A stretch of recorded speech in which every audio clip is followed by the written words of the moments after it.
Alhamdulillah, pagi ini kembali kita kumpul dalam keadaan sehat walafiat, dalam keadaan penuh berkah, dalam keadaan iman dan Islam masih tetap di dalam sanubari kita atau kehidupan kita.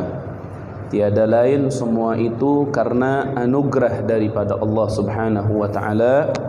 Mudah-mudahan anugerah itu senantiasa istiqamah ada di dalam kehidupan kita hingga ajal memisahkan kita daripada dunia ini dan kita semuanya wafat dalam keadaan husnul khatimah.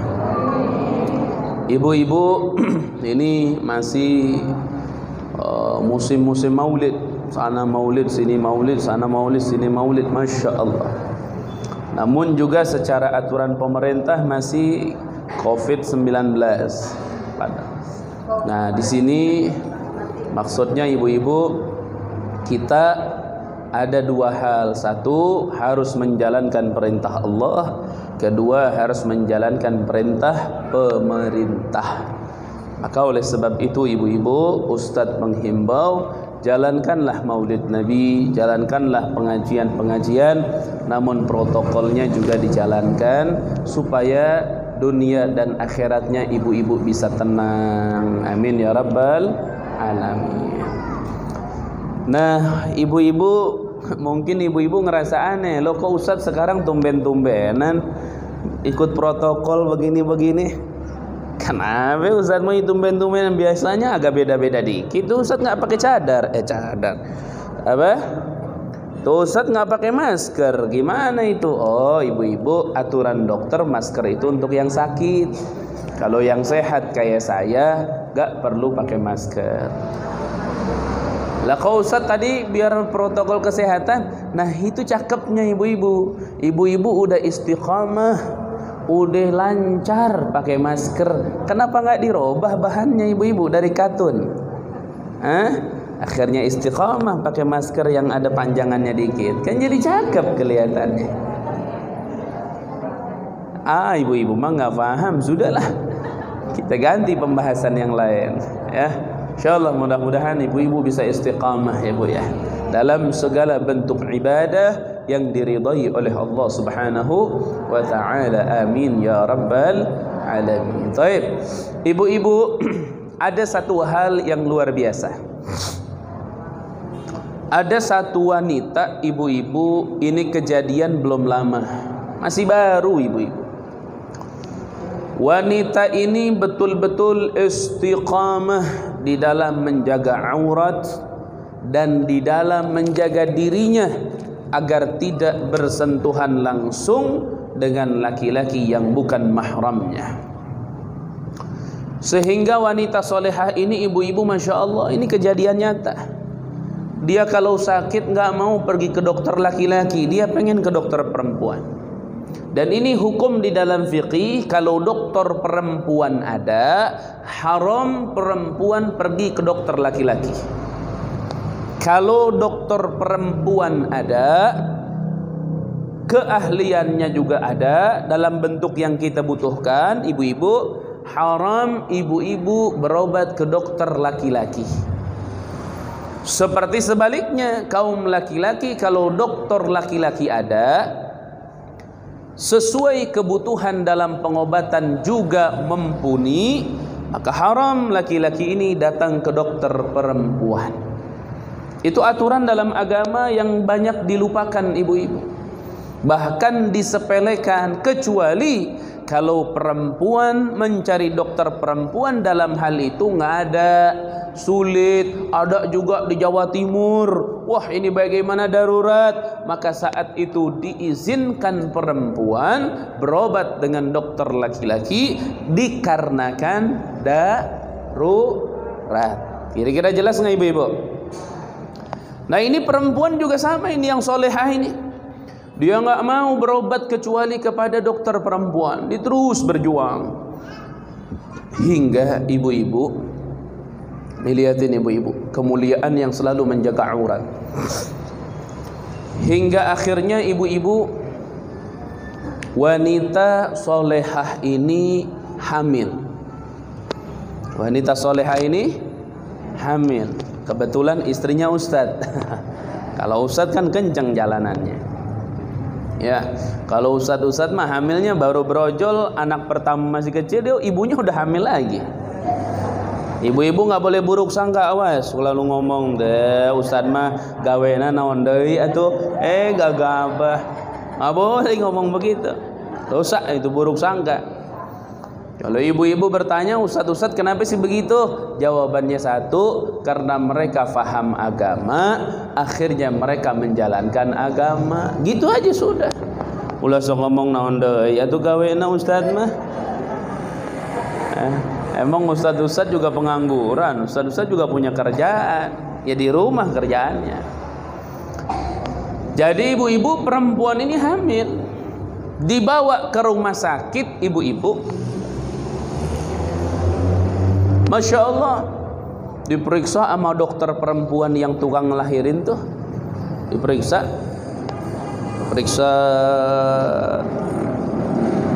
Innalillah, ibu-ibu ternyata itu si bayinya keikat sama ari-ari. Posisi bayinya malang ibu-ibu, jadi manjang begini. Kalau mau lahiran kan posisinya kemana? Ke bawah kepalanya, ini umumnya. Kalau sebelum waktu lahiran si bayi itu muter ibu-ibu, kadang kepalanya di pinggir, kadang di atas, kadang di sini.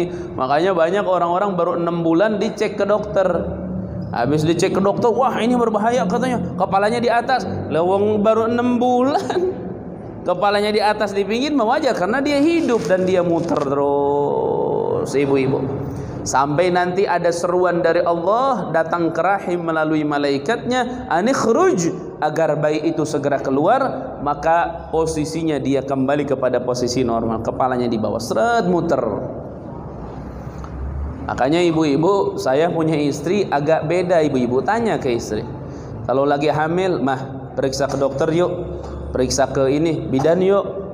Alah, tunggu dulu lah. Maksudnya takut ini, mah kita periksa. Selalu ngomongnya, ayo meriksa ke dokter pada duit paling 300-400 ribu, dia kena duitnya. Saya kasih di amplop-amplopin, dibagiin, kadang ke janda, kadang ke yatim, kadang ke gurunya dianterin, dihadiahin ke gurunya. Udahlah, periksana ke Allah, aman ya. Subhanallah, ibu-ibu 5 aman semua, alhamdulillah.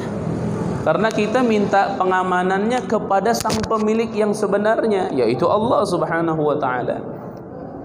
Makanya ibu-ibu banyak yang kasus-kasus itu karena dianya sendiri sih rewel ibu-ibu, kadang-kadang periksa resep teh olahraga ibu-ibu. Aduh, nggak bagus lah ibu-ibu. Cari jalan yang terbaik sudah, yang ada pahalanya, serahin sama Allah sudah. Tapi ibu-ibu ini yang menarik nih. Pas dilaporin, ini bayinya melintang kelilit sama tali ari-ari. Masya Allah, ini dokter memutuskan harus dibedah. Pas harus dibedah, karena darurat, air ketuban udah keluar hampir kering. Itu ibu-ibu di rumah sakit itu nggak ada dokter perempuan yang ahli bedah. Ada juga dokter laki-laki. Rata-rata dokter tukang bedah laki-laki apa perempuan? Laki-laki. Saya juga nggak tahu, heran kenapa sih laki-laki demen ngebedah gitu. Kalau bedah buku bagus, ini bedah rahim. Nah ibu-ibu, akhirnya perempuan itu lagi, istilahnya lagi merasakan apa yang dia rasa. Masuklah dokter laki-laki ibu-ibu.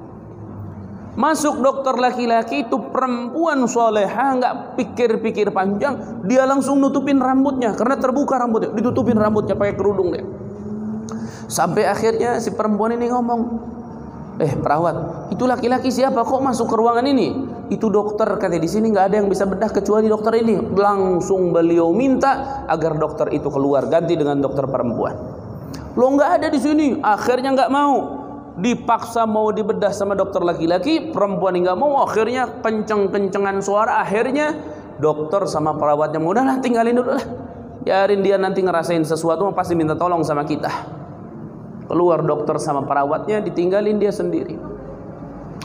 Subhanallah ibu-ibu, Inilah wanita solehah. Jeritan mereka sampai ke arasy, jeritan mereka sampai kepada Allah. Sampai perempuan itu berdoa, ya Allah, jangan Engkau celakakan aku karena aku bertahan di dalam syariat-Mu, ya Allah. Berikanlah jalan yang terbaik, terbuka. Intinya dia berdoa dalam kondisi seperti itu, ibu-ibu. Karena dia mempertahankan, tidak mau auratnya disentuh oleh laki-laki bukan mahram. Bu, apa yang terjadi? Subhanallah, dia lagi berdoa ngerengek berbaring, berdoa ngerengek berbaring, berdoa ngerengek berbaring. Tiba-tiba ada rasa di perutnya kenyamanan yang berbeda dari sebelumnya, sampai akhirnya bayinya keluar dengan sendirinya. Ibu-ibu yang dirahmati Allah, brojol nangis itu bayi. Perawat-perawat langsung berlarian dari luar ke kamar. Dilihat bayi sudah di luar, dibersihin, dirapihin seperti biasa. Akhirnya ibu-ibu, perempuan ini ditanya oleh para perawat, dia jawab seperti apa yang terjadi kepadanya, ibu-ibu, sampai akhirnya para perawat pun takjub dengan kejadian tersebut. Ini cerita ini sebenarnya cerita, ya ibu-ibu, satu di antara cerita yang banyak sebenarnya. Cuman kembali kepada intisari cerita itu, menutupi aurat bagi kaum perempuan adalah sesuatu yang diwajibkan seperti diwajibkan kepada kaum laki-laki. Hanya berbedanya ibu-ibu, aurat perempuan dengan aurat laki-laki, aurat perempuan lebih banyak daripada aurat laki-laki.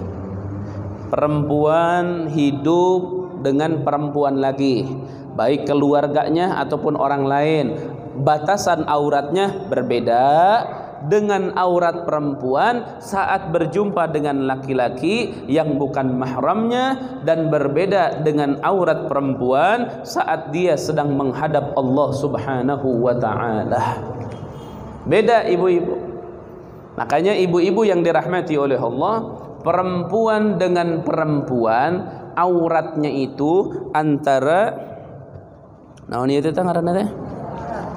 Hah? Surah teh naon? Bujal, apa bujal teh? Usur. Udel. Ibu-ibu, dulu santri nanya ke saya, Ustadz, katanya manusia kenapa sih ada pusernya, katanya, ada udelnya? Apakah itu buat uapan uapan usus katanya, atau uapan? Ibu-ibu,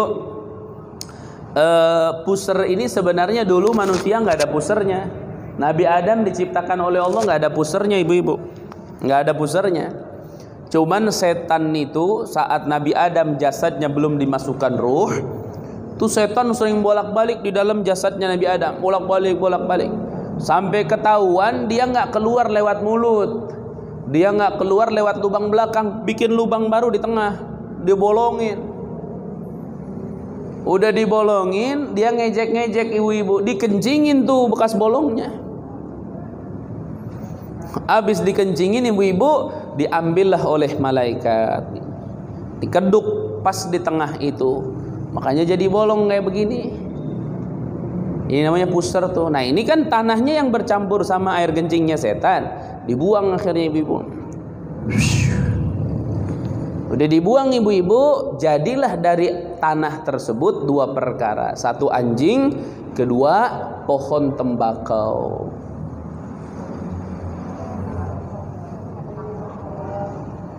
Makanya ada ulama, Imam Ibnu Yazid, batal sholatnya laki-laki sebelum sholat ngerokok dulu, nggak dicuci karena najis.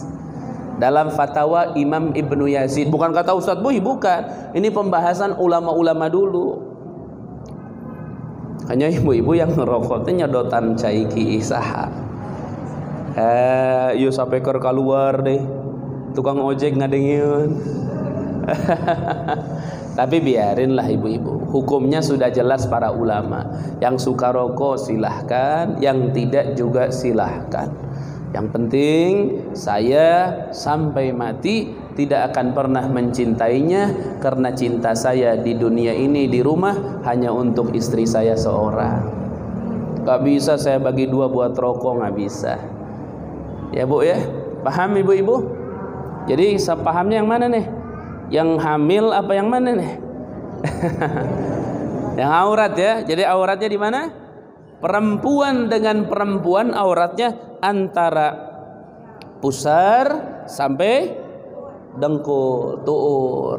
Berarti kalau sesama perempuan kelihatan, mohon maaf, dadanya misalnya, lehernya semuanya full kelihatan, enggak aurat ibu-ibu. Hanya saja walaupun tidak aurat perkara itu sesama perempuan, namun tetap dianjurkan untuk menutupinya.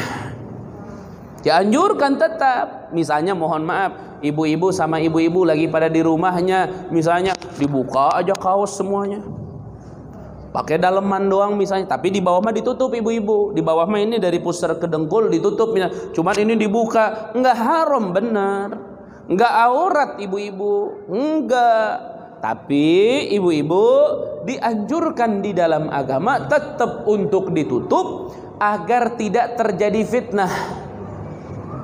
Kenapa tidak terjadi fitnah? Karena perempuan itu kadang-kadang ada yang enggak baiknya. Akhirnya cerita ke laki-laki, tahu enggak? Si A, siapa si A? Itu si teteh itu, iya. Itu diceritain akhirnya dari pusar sampai ke atasnya. Bla bla bla bla bla bla. Akhirnya jadi fitnah buat laki-laki. Akhirnya.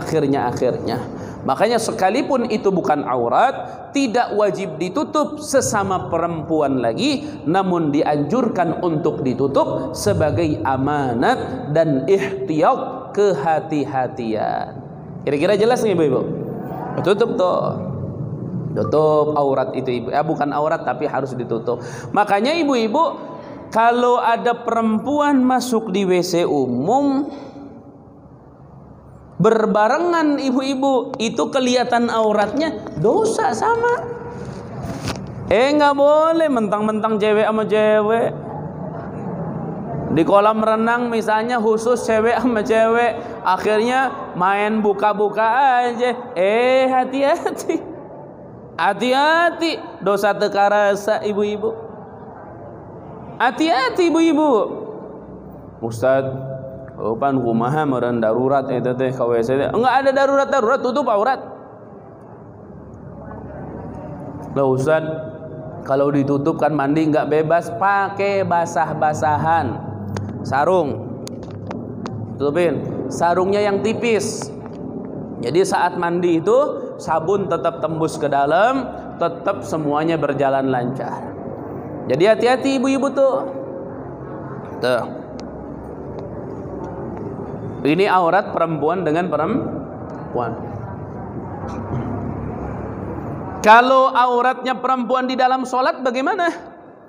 Kalau auratnya perempuan di dalam sholat, yang wajib dia tutup di dalam sholat, kalau terbuka auratnya di dalam sholat yang wajib ditutup, terbuka, maka sholatnya nggak sah ibu-ibu, karena auratnya terbuka.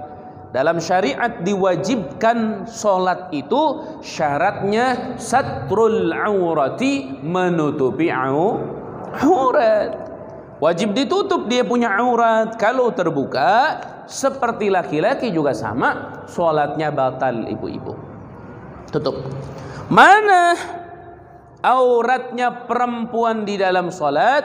Jami'u badaniha illal wajha wal kaffain. Semua wajah perempuan itu, semua tubuh perempuan di dalam sholat itu aurat, artinya wajib ditutup. Hanya saja wajah dan telapak tangan itu bukan aurat. Wajah dan telapak tangan, tuh ibu-ibu telapak. Tapi nggak boleh ibu-ibu macam-macam sholat telapak tangannya nggak ditutup. Hati-hati, Ustadz, kan telapak tangan nggak aurat ya? Iya, udah saya emang nggak dibuka aja. Iya boleh, nggak ditutup begini. Tapi kalau baju tutup yang atas, gerak ke atas sedikit, jadi batal nggak? Jadi tetap harus ditutup.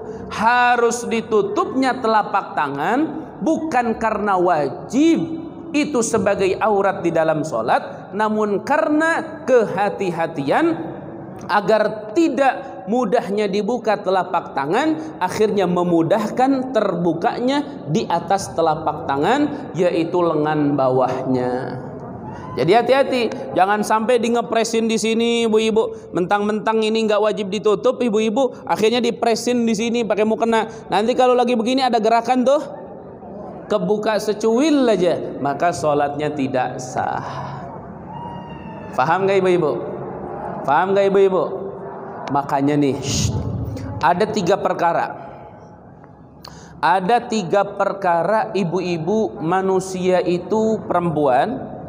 Itu kalau lagi sholat kadang-kadang di 3 posisi itu ibu-ibu auratnya suka terlihat. Auratnya suka terlihat. Kalau auratnya terlihat, ya berarti sholatnya batal ibu-ibu. Mana?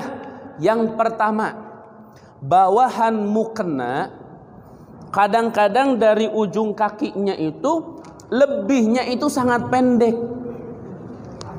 Padahal dianjurkan dari telapak kaki itu lebihnya ke bawah itu 1 ziro.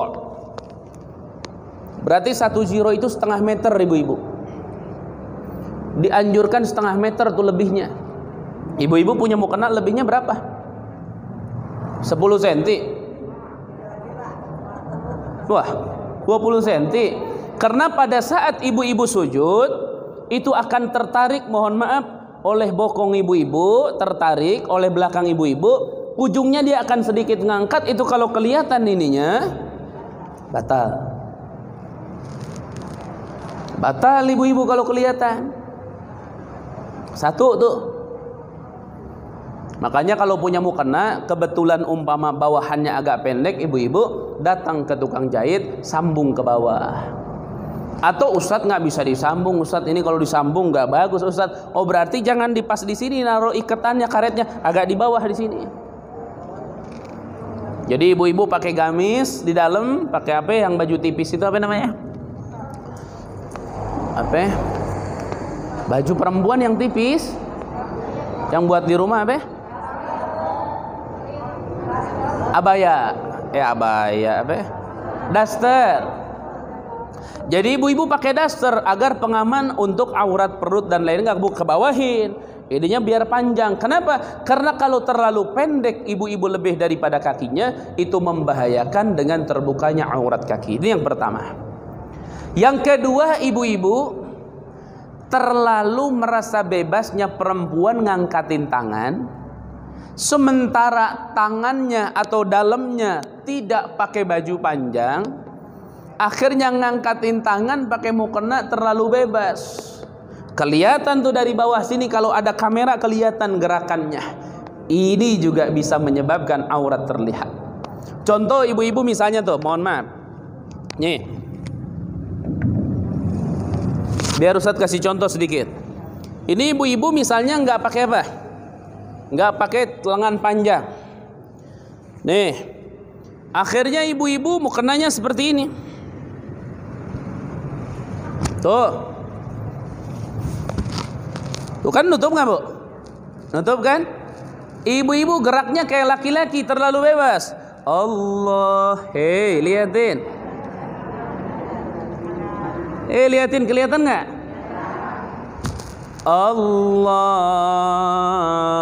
Akbar. Badannya pakai daleman doang lagi. Yuk katanya buka mana-mana. Makanya pakai baju yang resmi, yang rapi. Tuh ibu-ibu. Dan pada saat takbir ngangkatin tangannya nggak dilebarin kayak laki-laki. Allahu Akbar. Enggak. Ibu-ibu cukup gerakan dari bawah aja. Allah. Ngambilnya paling atas. Tuh. Allahu Akbar. Taruh ibu-ibu tangannya di atas perut, di bawah dada. Ada alpukat ke atasin dikit.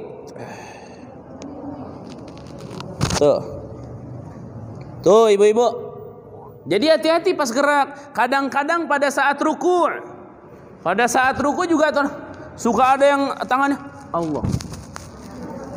Jadi kayak digituin Allah. Tuh. Nggak dicontohin repot, dicontohin repot. Ada. Tuh.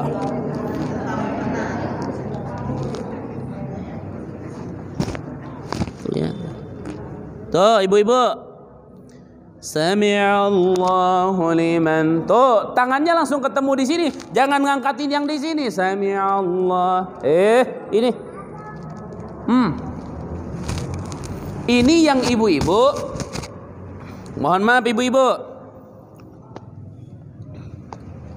Ini cara ini yang banyak terjadi di kaum perempuan. Yang kedua.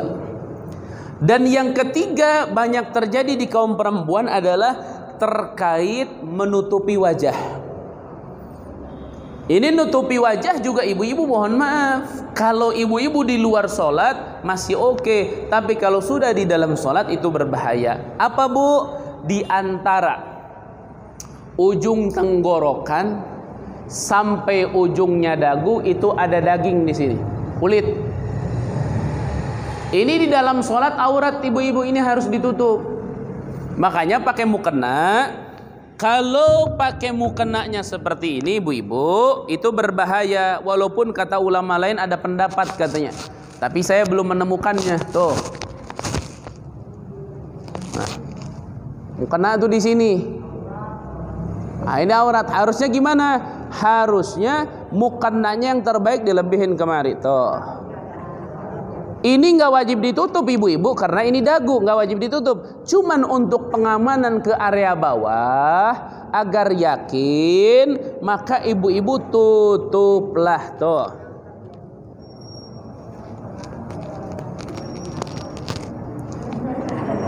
Tuh.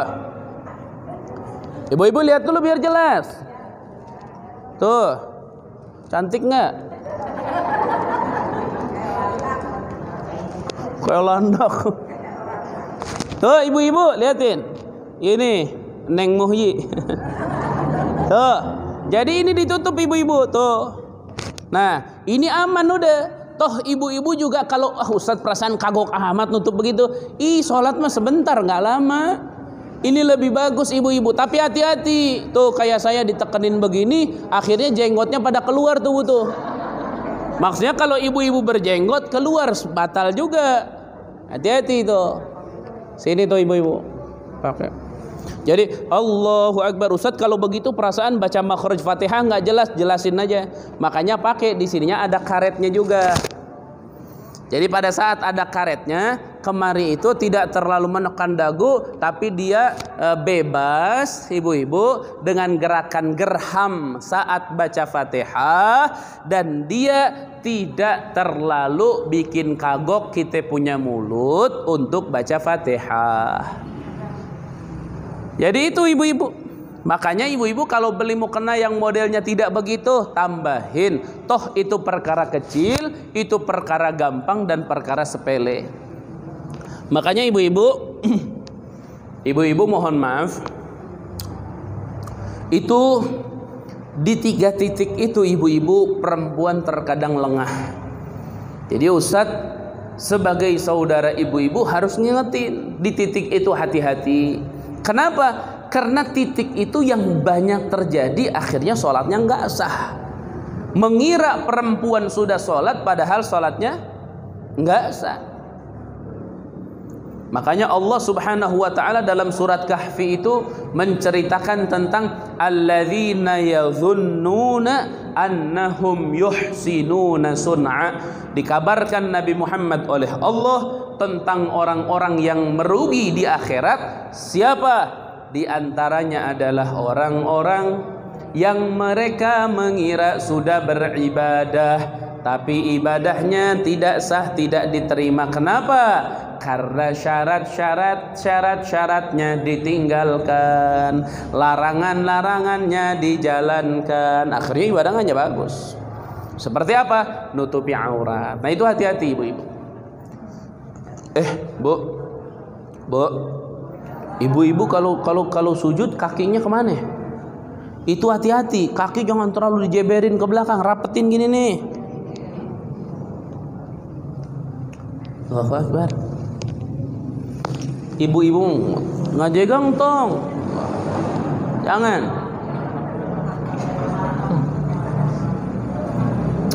Ya, faham ibu-ibu? Faham ibu-ibu? Ya sudahlah ibu-ibu. Yang terakhir ibu-ibu, aurat perempuan itu dengan laki-laki yang bukan mahram. Ini yang banyak perbedaan pendapat.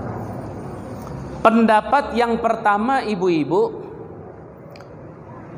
mohon maaf, yang menjadi aurat perempuan di hadapan laki-laki lain adalah semua badannya, termasuk wajah dan telapak tangannya. Tapi ada pendapat yang lain seperti yang ibu-ibu jalankan, yang lain tertutup namun tangan dan wajahnya terbuka.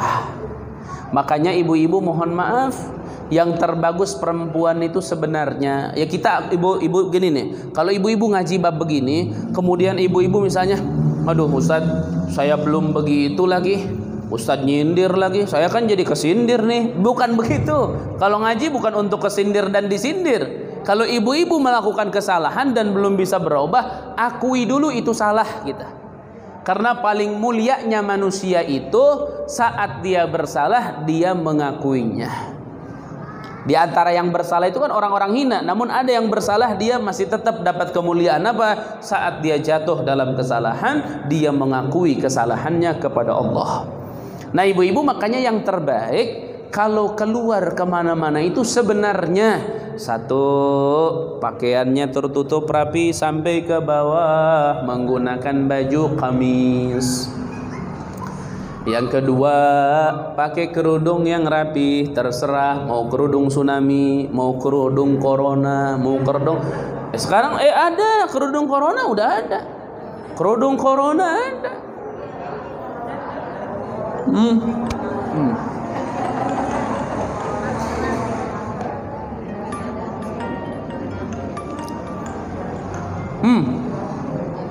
Bu, kerudung corona ada. Terus bu, yang terbaik lagi kalau lagi keluar wajahnya ditutupin. Pakai apa? Boleh pakai masker, boleh pakai cadar. Antara dua, silahkan. Ibu-ibu senang masker, pakai masker. Ini yang terbagus. Terus si kakinya pakai kaos kaki. Jadi komplit perempuan itu. Udah pakai kaos kaki, kalau bisa pakai sarung tangan. Yang bagus sarung tangannya, jangan sarung tangan yang goceng dua, jangan. Jadi ibu-ibu keluar itu kondisi perempuan itu istilahnya dalam semua keadaan selama di luar tidak ada aurat sedikit pun yang terlihat. Itu maksudnya ibu-ibu. Kalau belum bisa seperti itu, maka lakukanlah ibu-ibu seperti yang ibu-ibu bisa, namun perketatlah kehati-hatian. Jangan ibu-ibu perempuan tapi kayak laki-laki naik motor main ngajegang wae. Atau yang di sana ngelihat eta jelema. Kan salah. Harusnya apa? Oh, duduknya miring, berarti naiknya pelan-pelan, sergen sedikit. Maksudnya apa, Bu? Kehati-hatian perempuan dalam menjaga auratnya lebih daripada kehati-hatian laki-laki dalam menjaga dan menutupi aurat. Kira-kira jelas apa enggak ibu-ibu? Jelas apa enggak ibu-ibu? Yang terakhir ibu-ibu, yang terakhir, perempuan dan laki-laki. Namun saya coba ambil yang perempuan. Perempuan ibu-ibu, kalau sudah dia menutupi auratnya, dia berusaha menjaga auratnya agar tidak terlihat dengan sesuai aturan-aturan yang tadi ibu-ibu, maka ibu-ibu mohon maaf, perempuan itu akan menjadi perempuan mulia di sisi Allah. Tapi kalau perempuan sudah ngumbar auratnya, dia perlihatkan lenggak-lenggoknya, dia perlihatkan kulit-kulit yang wajib ditutupnya, maka ibu-ibu perempuan itu di hadapan Allah, sekalipun cantik di hadapan manusia, sekalipun terlihat istimewa di hadapan teman-temannya, perempuan itu dalam keadaan seperti itu dikategorikan perempuan yang hina di hadapan Allah Subhanahu wa ta'ala. Makanya ibu-ibu, banyak para artis membuka aurat, banyak anak-anak kita yang kurang didikan agama membuka aurat. Ajarkan mereka ibu-ibu, karena menutupi aurat bukanlah sesuatu yang mengurangi martabat mereka di hadapan manusia. Justru menutupi aurat di hadapan manusia adalah perkara yang begitu luar biasa. Paham gak ibu-ibu? Paham bu? Ibu-ibu kalau dikasih permen udah terbuka mau nggak bu? Permen, coba ibu-ibu permen buka, taruh di lantai, kemudian diambil, mau nggak? Tapi kalau masih ada bungkusnya, berarti semakin dibungkus semakin apa? Semakin bersih dan terjaga. Itulah perempuan ibu-ibu. Dan jangan pernah takut ibu-ibu kalau anak-anak kita punya pemikiran, mama, kalau aku dandan kayak mama, rapi, aurat tertutup semua, nanti nggak ada laki-laki yang mau sama aku, kan nggak ngelihat tubuh aku indah, nggak ngelihat. Ini bohong semuanya. Ini bisikan setan ibu-ibu. Laki-laki itu kalau melihat perempuan, laki-lakinya soleh, pasti melihat dari aktivitasnya dia yang solehah. Dia lihat, oh pakai kerudung, laki-laki yang soleh akan memilih perempuan yang solehah. Seperti laki-laki yang tidak soleh akan memilih perempuan yang tidak soleh. Na'udzubillahi min dzalik. Baik ibu-ibu, sebelum Ustaz tutup doa, ada pertanyaan? Silahkan. Simpan di sini biar saya baca semuanya. Alhamdulillah, bulan ini ada 3 pertanyaan ibu-ibu. Pertanyaan yang pertama ibu-ibu, bagaimana hukumnya khitan bagi wanita? Masya Allah. Khitan bagi wanita ibu-ibu dalam mazhab kita itu hukumnya wajib. Seperti wajibnya laki-laki dikhitan, perempuan pun wajib. Perhatikan dulu. Tapi kalau perempuan itu bukan dikhitan, perempuan itu diizar. Dalam bahasa Arab namanya izar. Kalau bahasa orang Sunda mah dicokel. Karena ada sesuatu bintik hitam ibu-ibu di atasnya, itu tinggal dipotong sedikit, dicokel. Makanya ibu-ibu mohon maaf, kenapa agama mengharuskan demikian ibu-ibu?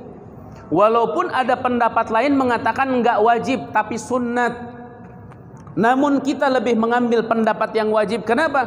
Karena kalau itu tidak dilakukan ibu-ibu, kalau tidak dilakukan, dampaknya perempuan itu secara syahwat akan menjadi perempuan yang liar. Disetubuhi laki-laki satu tuh nggak cukup, mesti 2, mesti 3. Itu berbahayanya.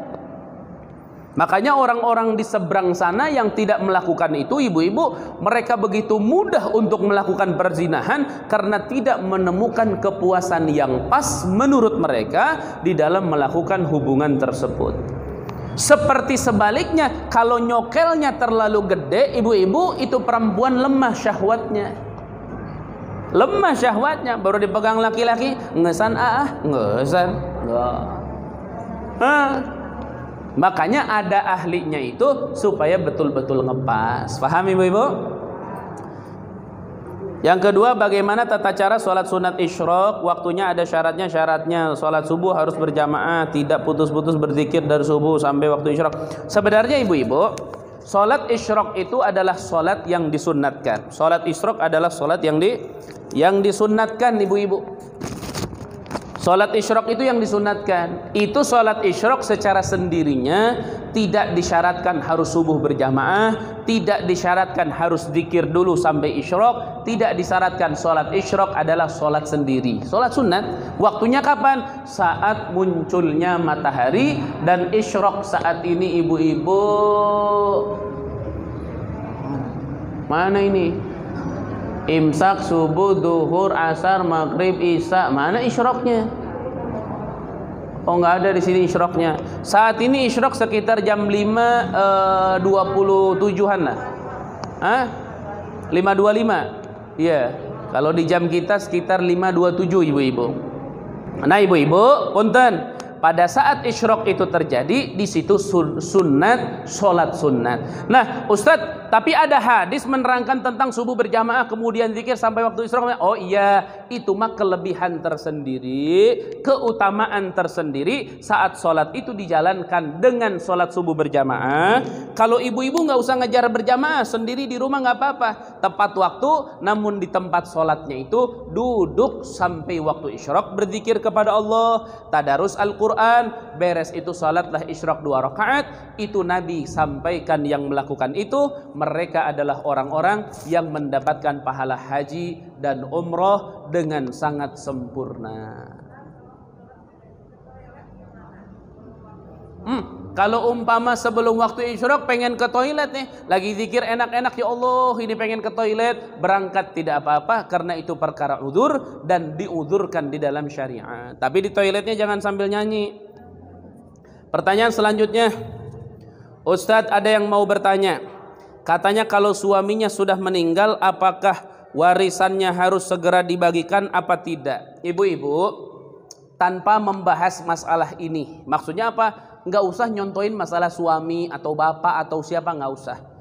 Hukumnya orang yang sudah meninggal dunia, warisannya harus segera dibagikan agar tanggung jawabnya benar-benar terselesaikan. Makanya ibu-ibu kalau warisan belum dibagikan, mayat di alam barzah masih ada sangkut pautnya.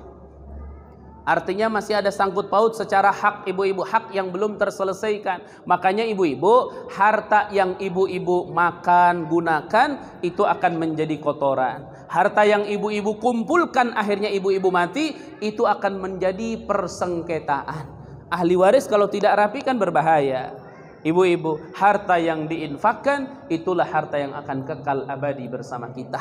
Namun ibu-ibu punten, punten Bu, ini kalau umpama ada orang meninggal, siapapun yang meninggal punya warisan, punya peninggalan, wajib segera dibagikan. Agar apa? Agar yang hidup sudah menyelesaikan kewajibannya, yang wafat pun tidak ada sangkut pautnya. Karena ibu-ibu hati-hati loh, hati-hati. Warisan itu kalau dibagikannya salah, itu yang ngebaginya dosanya seumur hidup loh. Oh hati-hati. Saya ibu-ibu disuruh bagiin warisan punya orang yang meninggal. Kalau nyuruhnya nggak sampai 5 kali, saya nggak mau. Nggak mau. Oh kalau saya nyodorin diri biar saya bagikan, oh saya nggak mau. Kenapa? Ancamannya besar. Misalnya gini, punten ya ibu-ibu. Punten ibu-ibu ya. Misalnya gini ibu-ibu. Misalnya nih, saya ngebagiin warisan. Misalnya ahli warisnya, mohon maaf punten ditunjuk, misalnya 3, 1, 2, 3, ini ahli waris. Ini yang meninggal nih. Ini yang meninggal. Meninggal dia, saya yang bagiin. Umi dapat sekian, sekian, sekian. Ternyata cara bagi saya itu salah. Maka salah itu baik sengaja ataupun tidak disengaja. Maka ini yang 3 itu memegang harta batil. Allah berfirman dalam Al-Quran, وَلَا تَأْكُلُوا أَمْوَالَكُمْ بَيْنَكُمْ بِالْبَاطِلِ. Jangan sekali-kali kalian makan harta yang batil. Kalau di ibu ada harta batil, misalnya dapat 100 juta, dapat 100 juta, dapat 100 juta, itu harta batil karena belum haknya, bukan haknya, tapi dianggap haknya. Akhirnya ibu-ibu dipakai, itu pemakaiannya haram. Nanti kalau menjadi keuntungan dari 100 juta, keuntungan dari haram. Terus yang nanggung dosa siapa? Kiai yang bagiin warisan. Makanya banyak orang bagiin warisan itu gegabah. Ibu-ibu, saya minggu-minggu ini ada yang mau minta bagiin warisan. Perhatikan. Dia maksa, Ustadz tolong. Enggak, saya bilang cari aja kiai yang lain. Ustadz tolonglah, soalnya saya melihat Ustadz paham. Iya saya paham, tapi cari kiai yang lain. Ustadz lah udah. Sampai akhirnya saya mau. Habis saya mau, saya ngomong, warisannya apa? Hartanya. Ada sawah, kebun, ada rumah, ada duit. Siapa yang meninggal? Bapak, kata Ustaz. Istri ada, ibu kamu? Masih ada Ustaz. Ya udah, minta waktu seminggu, ente sama saya kosongkan waktu, kita jalan-jalan di semua kebun yang ente punya. Ini pemuda ini bingung loh, kok Ustaz bagiin warisan jalan-jalan ke kebun? Perasaan kalau kiai-kiai bagiin warisan langsung aja, nggak perlu jalan-jalan ke kebun. Oh, Mau ngebagi gimana kalau nggak jalan-jalan ke kebun? Kan nanti di kebun dilihat ada tanah yang subur, ada yang tidak subur, ada yang punya pepohonan, ada yang nggak ada pepohonan, ada yang tandus, ada yang enggak, ada yang dekat air, ada yang enggak, ada yang bisa bikin air sumur, ada yang enggak. Itu kan harus rapi.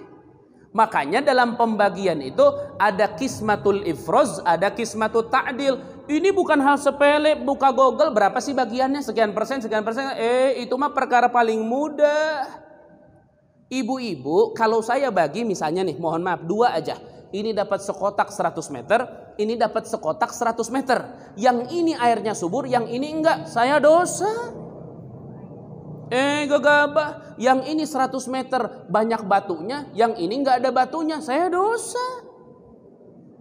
Mesti ada ta'dil ibu-ibu. Ta'dil itu bagaimana? Oh, ini mah ada pohon kelapa satu nih 100 meter. Di sini 100 meter enggak ada pohon kelapanya. Dua-duanya samping jalan. Airnya sama. Kalau dibikin sumur sama. Oh, berarti yang kelapa ini dita'dil. Ta'dil itu ibu-ibu nanti bisa pindah ke harga. Kalau enggak ke harga, ke pohon. Jadi nanti pohon kelapa dibagiin lain lagi. Karena yang dibagikan tanah, bukan pohon kelapa. Tuh ibu-ibu.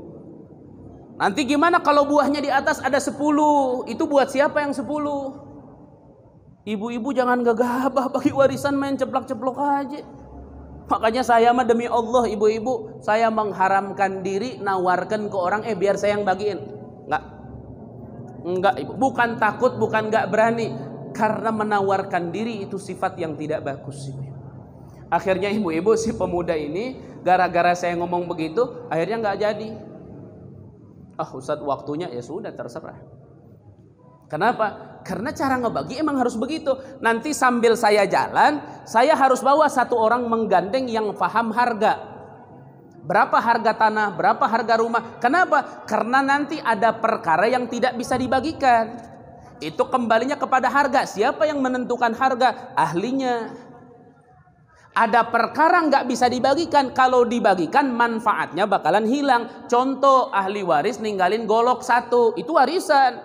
Kalau dipotong-potong goloknya jadi manfaat nggak? Enggak. Terus gimana? Ahli waris ninggalin toko 1 tuh, itu toko kalau dibagi-bagi dipecah, bukan jadi toko, jadi WC. Kan dapatnya kecil. Kalau dibiarkan ada manfaatnya, gimana cara baginya? Oh, panjang ibu-ibu. Makanya ibu-ibu nggak usah mikir-mikir begitulah, biarin buat kiai aja dah. Cuman ibu-ibu harus paham kalau warisan itu segera bagikan. Akhirnya saya ngomong, masalah warisan ente gimana? Ustadz, ibu saya sih yang agak berat bagiin warisan katanya, karena bagiannya kata kiai sedikit, cuman 1/6. Hei, dengerin, itu warisan yang dibagiin punya bapak ente. Kalau punya ibu ente masih hidup jangan dibagiin. Gimana Ustadz? Ya kan ada gono gini dulu. Suami sama ibu ente, bapak ente dulu hidupnya gimana? Awalnya belangsak apa langsung kaya?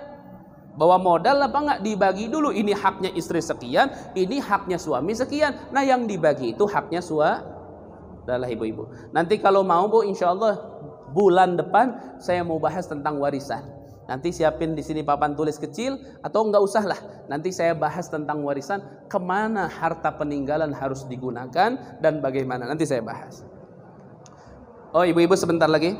Ustadz tolong dibahas di Cigombong khususnya masih banyak yang meninggalkan salat Jumat tanpa ada udzur. Man tarakal jum'ah muta'ammidan faqad kafara jiharan. Orang yang ninggalin Jumat sengaja itu bisa murtad, bisa kufur ibu-ibu. Hati-hati. Ninggalin Jumat itu berbahaya ibu-ibu. Ninggalin sholat aja berbahaya, padahal bisa diqadha. Ninggalin Jumat itu lebih berbahaya, ditambah dia nggak bisa diqadha.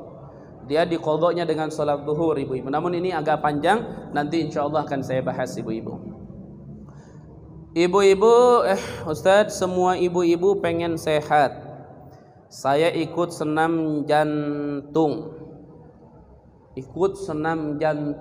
Oke. Tapi yang mengajarnya laki-laki, bagaimana? Boleh Pak Ustadz? Nggak boleh. Ibu-ibu kalau mau ikut senam, yang ngajarnya perempuan lagi. Senamnya di dalam ruangan terbuka, bukan di depan kantor kecamatan. Dan musiknya jangan pakai nyanyi-nyanyi, pakai musik yang sesuai. Kalau nyanyi ada pesannya itu mending kalau benar. Kalau harudang pesannya baru lewat di kantor kecamatan harudang ya tuh sih harudang makanan neraka tuh ya teman. Yang seger mah di masjid. Makanya ibu-ibu sekarang Ustadz mau nanya, Bu, ibu-ibu mau sehat nggak jantungnya? Mau sehat nggak? Beneran? Ini instruksi dari Nabi Muhammad. Apa? Kalau orang mau jantungnya sehat, detakannya sesuai harapan dan keharusan, sholat tasbih satu-satunya jalan, olahraga untuk melatih jantung. Karena saat sujud, di situ baca subhanallah walhamdulillah wala ilaha illallah Allahu akbar. Saat posisi seperti ini, peredaran darah geraknya cepat dan itu manfaat untuk jantung. Teori ilmiahnya memang saya nggak mengerti ibu-ibu secara detailnya, namun apa yang Nabi katakan saya udah nggak pernah ragu lagi, saya yakin. Ibu-ibu mau sehat jantung, sering sholat tasbih. Pagi sholat tasbih jam 9 habis duha, nanti malam sholat tasbih, saya jamin jantungnya bakalan sehat. Loh, kok Ustaz jamin? Karena saya sangat percaya dengan Rasulullah, bukan fanatik, bukan apa-apa, tapi ini ajaran Nabi, saya wajib fanatik terhadap ajaran Nabi. Kalau ibu-ibu mau senam, tetap saya katakan boleh dengan catatan satu, senamnya tidak ada laki-laki, yang instruksinya dua, di tempat yang tertutup, jangan di tempat yang terbuka. Khawatirnya ibu-ibu pakai celana-celana yang ngetat begitu. Mending kalau senamnya pakai gamis.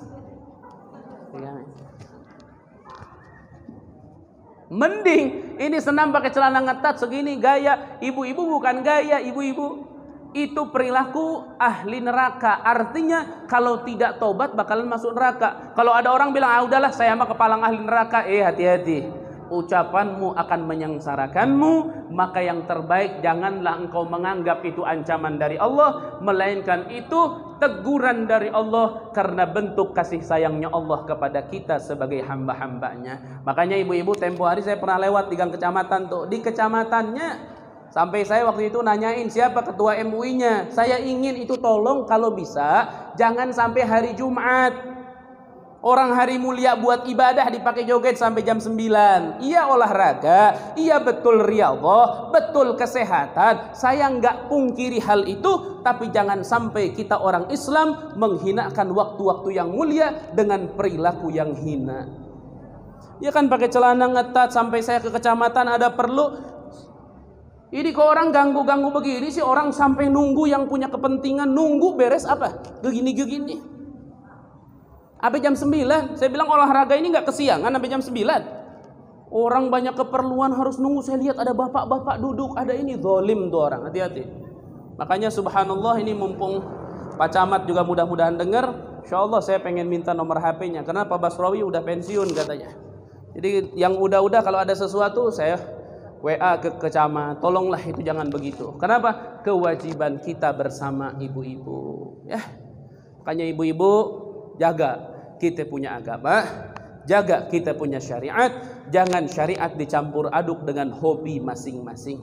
Ya, hobi silahkan, sehat dianjurkan, tapi cara jangan sampai yang diharamkan oleh Allah. Masih banyak cara-cara yang terbaik. Di Pasir Muncang, Bu, di situ ada kaum ibu-ibu majelis talim. Itu mereka yang istilahnya ibu-ibu modern lah, ngajinya rajin, apanya rajin, juga sama punya senam ibu-ibu setiap minggu. Cerita ke saya, Ustadz kami ini senam di rumahnya si Ibu Anu. Saya nggak mau ceritakan lah, karena ibu-ibu mungkin kenal. Di rumahnya si Ibu Anu. Terus kami senam di dalam rumah, pintu semuanya dikunci Ustadz, suaminya dia juga udah berangkat kerja Ustadz, dan lain-lain, tidak ada, pokoknya beres Ustadz, katanya rapi. Saya bilang, Anda sehat, Anda kuat, hobi Anda dapat, cara Anda sesuai dengan syariat, bukan dari goyangannya atau olahraganya, tapi dari cara menjaga aurat dan pandangan dari orang lain. Itu ibu-ibu. Makanya ulama nggak pernah fanatik dengan yang namanya senam. Silahkan di sekolah mau diajarin senam, silahkan, karena itu salah satu teori dan cara yang terbukti untuk kesehatan badan. Silahkan. Tapi kami sebagai orang-orang yang dititipkan sedikit ilmu mengingatkan jangan sampai ada cara yang Allah mengharamkannya. Itu saja ibu-ibu. Jadi jangan sampai berpikir, wah ustadzmu ini memang agak galak nih, senam nggak boleh. Itu bukan galak ibu-ibu, ini agama, ini syariat, perlu disampaikan dengan benar. Camat, Kapolsek, kemudian MUI, itu pertanggungjawabannya besar di hadapan Allah. Yang terberat adalah MUI. Makanya kemarin saya nggak tahu musrembang itu muscam itu tuh siapa yang jadi MUI, saya nggak tahu. Intinya belum ada nomornya, karena yang sudah saya selalu ada nomornya. Ada sesuatu gerakan yang tidak sesuai dengan syariat, menampak-nampakkan aurat, saya selalu hubungi mereka sebagai tanggung jawab saya sebagai rakyat Cigombong.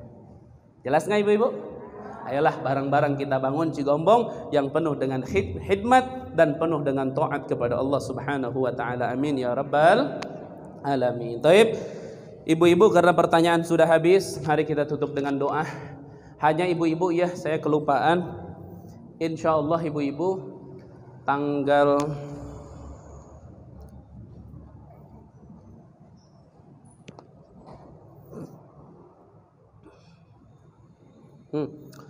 Insyaallah ibu-ibu tanggal 3 bulan Januari akan dilakukan Maulid Nabi di pesantren.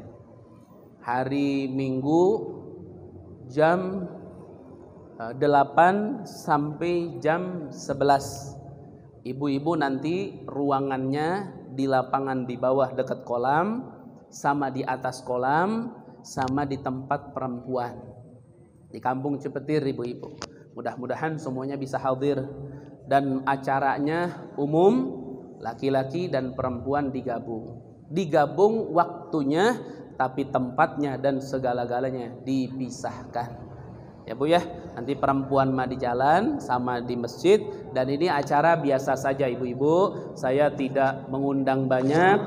Ini juga acara betul-betul untuk menggugurkan suatu kewajiban yang saya anggap wajib tentang Maulid Nabi ini, dan insya Allah protokol kesehatan tetap dijaga. Ibu-ibu seperti inilah kita berjalan insya Allah. Mudah-mudahan bisa hadir ibu-ibu. Yang mau ceramahnya insya Allah mudah-mudahan tidak berubah. Al-Habib Thohir Al-Kaf dari Tegal, dan Habib Muhsin Al-Attas dari Madinah Al-Munawwarah, sama Syekh Ammar yang dari Palestina itu yang biasa ada di pesantren. Insya Allah ada nanti kiai-kiai yang dari kampung sendiri, kita coba minta kepada beliau-beliau fatwa dan nasihatnya untuk kita selaku umat Nabi Muhammad SAW.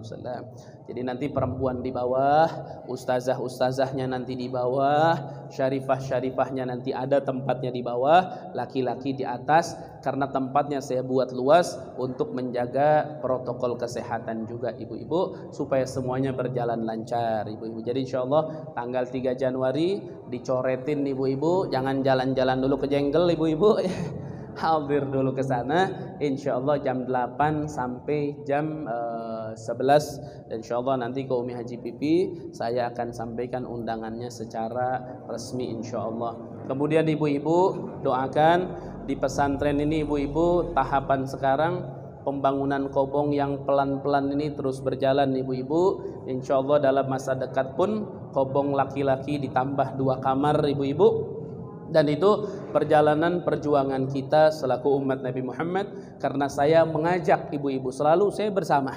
Makanya beberapa waktu ke belakang ada seorang perempuan datang ngewakafin Al-Quran, membawa infak sedikit ibu-ibu, sedikit dalam artian sesuatu yang beliau mampu ibu-ibu, akhirnya dibawa ibu-ibu dengan penuh keikhlasan. Subhanallah, itu adalah hal-hal yang menggembirakan hati Nabi Muhammad SAW. Bukan gembira karena bangunan itu berdiri, bukan, tapi gembira karena umatnya kepeduliannya masih sangat besar terhadap agama Allah Subhanahu wa taala. Dan ibu-ibu mohon maaf saya minta waktu sebentar. Ada hal yang lupa, baru ingat. Beberapa hari ke belakang ada orang ibu-ibu yang ngeluh, bukan ngeluh ya, mohon maaf, ada orang yang mengadukan tentang keadaan rumahnya. Jadi ternyata ibu-ibu di Cigombong ini, saya nggak tahu ibu-ibu rumahnya sebelah mana, tapi ibu-ibunya kenal. Kalau saya lihat wajahnya kenal. Beliau datang ke rumahnya itu sering terjadi hal-hal agak sedikit aneh ibu-ibu. Agak sedikit kok aneh gitu ibu-ibu. Sampai-sampai hilang uangnya itu, dia punya uang 3.800.000, yang 800 hilang di dalam amplop, 3 jutanya masih utuh. kemudian besoknya 150, yang 50-nya hilang, 100-nya ada. Sering ada hal-hal yang kurang masuk di akal ibu-ibu. Akhirnya beliau datang ke saya, subhanallah, kalau saya pikir inilah cara Allah untuk mengirim pemikiran-pemikiran buat kami di pesantren yang sedang berjuang. Kenapa saya bilang sedang berjuang? Ya satu, di pandemi ini untuk bangunan sangat sulit, untuk maulid nanti tanggal 3 juga subhanallah. Akhirnya ibu-ibu, saya membuka dalam Sunan Baihaqi. Itu di Sunan Baihaqi ada riwayat tentang Abi Dujanah. Abi Dujanah ini sahabat Nabi. Di medan perang ikut, kalau saya ceritakan panjang lagi. Cuman Abi Dujanah ini mengadu kepada Nabi Muhammad, rumahnya itu banyak makhluk-makhluk halus. Ada orang zalim kepadanya. Mungkin kalau kita orang-orang hasud ibu-ibu, sampai Abi Dujanah cerita ada sosok makhluk hitam masuk ke rumahnya ibu-ibu. Abi Dujanah memberanikan diri padahal takut megang. Itu kulitnya seperti kulit landak. Di mulutnya keluar api sampai Abi Dujanah merasa dia sudah terbakar oleh makhluk itu. Larilah ke Rasulullah sallallahu alaihi wasallam. Akhirnya Rasulullah meminta alat tulis disiapkan. Setelah alat tulis siap ibu-ibu, mintalah Sayyidina Ali bin Abi Thalib untuk menuliskan sesuatu. Nabi membaca, Sayyidina Ali menulis. Bacaannya, Bismillahirrahmanirrahim. Hadza kitab min Muhammad Rasul Rabbil Alamin ila man yatruqud dar minal ummar waz-zuwar was-salihin. Intinya di bacaan itu ibu-ibu, Nabi berkata intinya, hei yang mau datang ke rumah ini, makhluk yang terlihat ataupun tidak, kalau niat kalian baik masuklah, tapi kalau niat kalian jelek tinggalkanlah pemilik tulisanku ini dan berangkatlah ke tempat-tempat yang menyembah selain kepada Allah dan menyekutukan Allah. Intinya pesannya seperti itu. Subhanallah, akhirnya saya tulis di kertas, rapat dengan Ami Isah, dengan yang lain, anak bertiga ibu-ibu. Akhirnya terwujudlah satu gerakan, dibuat itu dengan bagus, memang pakai modal sedikit ibu-ibu, ditempelkan di rumah di kaca-kaca agar menjalankan sunnah dan dapat penjagaan dari Allah. Akhirnya inisiatif santri, Ustaz, udah aja kita infak katanya, bikin yang bagus, memang pakai modal, tapi ada infak 5.000, kalau enggak 10.000 satu lembar, tergantung masyarakat katanya. Saya pikir lagi, okelah santri, cetak, dan alhamdulillah sudah beres tercetak ibu-ibu. Itu yang bagus, tempelkan di depan rumah, juga tempelkan di belakang rumah. 2 pintu depan belakang itu terbaik tempelkan. 1, ibu-ibu menjalankan sunnah Nabi Muhammad, artinya pendidikan dan syariat Nabi Muhammad. Juga ibu-ibu mengundang perlindungan dan penjagaan dari Allah, dari makhluk halus dan dari hasud orang-orang yang hasud. Makanya ibu-ibu kita sudah catat, dan di bawahnya sedikit ada dakwah pesantren, biasa mengingatkan agar kita senantiasa infak dengan pesantren dan selalu ingat terhadap perjalanan pesantren, baik yang ada di Cigombong semuanya atau yang ada di luar Cigombong seluruhnya. Di bawah nggak itu? Coba lihat. Nah ini ibu-ibu contohnya. Nih, contohnya ibu-ibu, biar rapi dulu. Afwan. Nah ini. Nih kemarin saya share di handphone. Ini tinggal dibuka perekatnya, dan ini yang bagus sehingga perekatnya kuat, tidak mudah diambil oleh anak-anak. Nah ini ibu-ibu tinggal ditempelkan di pintu rumah, di kayunya, di kacanya, sama di belakang rumah. Insya Allah ibu-ibu dengan ajaran Nabi ini yang ada di dalam Sunan Baihaqi, apapun yang akan datang dari kejahatan-kejahatan manusia dan jin, insya Allah Allah akan menolong kita, memberikan perlindungan kepada kita 24 jam dengan keberkahan surat dari Nabi Muhammad sallallahu alaihi wasallam. Dan ini saya tulis di bawah terjemahan ibu-ibu, ini ceritanya. Biar ibu-ibu saat nempelin ini paham, oh ini benar, ini hadisnya, ini jelas keterangannya, dan riwayat Imam Baihaqi-nya saya tulis, tinggal ditempel di rumah, di kayu, di kaca, sama di pintu belakang ibu-ibu. Nah ini ibu-ibu, alhamdulillah sudah ada. Kalau ibu-ibu sekarang atau besok lusa atau kapanpun mau, silahkan ibu-ibu, pesantrennya dekat. ini kita ibu-ibu karena pakai modal juga, jadi kita ada infaknya. Ibu-ibu boleh 5.000 satu lembar ini, boleh 10.000. Silahkan, terserah ibu-ibu. Uang tidak menjamin apa-apa, tapi ini menjamin kita diberikan perlindungan oleh Allah Subhanahu wa taala. Nah, sengaja saya tulis ibu-ibu dengan sejarahnya agar ibu-ibu tidak ikut-ikutan kayak kerbau. Kalau orang Sunda tuh turut munding, enggak. Tapi kita faham dengan dalil-dalilnya, kita faham dengan sejarahnya, sehingga saat menempelkan bukan cuma menjalankan syariat Allah, tapi dengan harapan agar ada perlindungan dari Allah. Di warungnya, di tokonya ibu-ibu, ini betul-betul harus dirapihkan. Insya Allah. Ibu-ibu yang mau silahkan, tidak pun tidak apa-apa, karena ini bukan kewajiban dari Allah melalui Nabi Muhammad, hanya ini adalah solusi dari Nabi Muhammad bagi umatnya apabila mengalami pengalaman seperti Abi Dujanah. Dan di balik ini ibu-ibu ada ajakan kompak kita, berjamaah kita di dalam mewujudkan dakwah, baik pembangunan pesantren atau maulid yang sebentar lagi akan kita adakan ibu-ibu. Makanya infaknya 100% semuanya ke sana. Ibu-ibu mau bismillah, tidak pun tidak apa-apa karena bukan fardu ain. Yang terpenting yang mau tidak mau nutupin Kalau aurat wajib nggak? Mau wajib ditutup nggak? Kalau nggak mau pun wajib ditutup nggak? Wajib kalau aurat. Kalau ini adalah sebuah syariat di antara syariat Nabi untuk menjaga diri kita, anak-anak kita, keluarga kita dari kezaliman jin dan manusia. Amin ya rabbal. Ayo ibu-ibu kita tutup dengan doa agar majlis ini diberkahi. Dan Ami Isa di sana ibu-ibu bawa tuh ada berapa biji lah. Insyaallah mudah-mudahan silahkan nanti ke Ami Isa ibu-ibu yang mau, karena kalau disebarkan waktunya mungkin terlalu ini ibu-ibu ya. Bismillahirrahmanirrahim. Alhamdulillahirabbil alamin. Allahumma shalli wa sallim ala sayyidina Muhammad wa ala sayyidina Muhammad.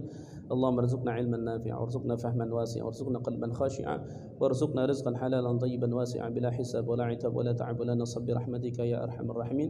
Sallallahu ala sayyidina Muhammad wa ala alihi wasallam. Alhamdulillahirabbil alamin. Usikum wa nafsi bi taqwallah wal 'afwu minkum. Assalamualaikum warahmatullahi wabarakatuh.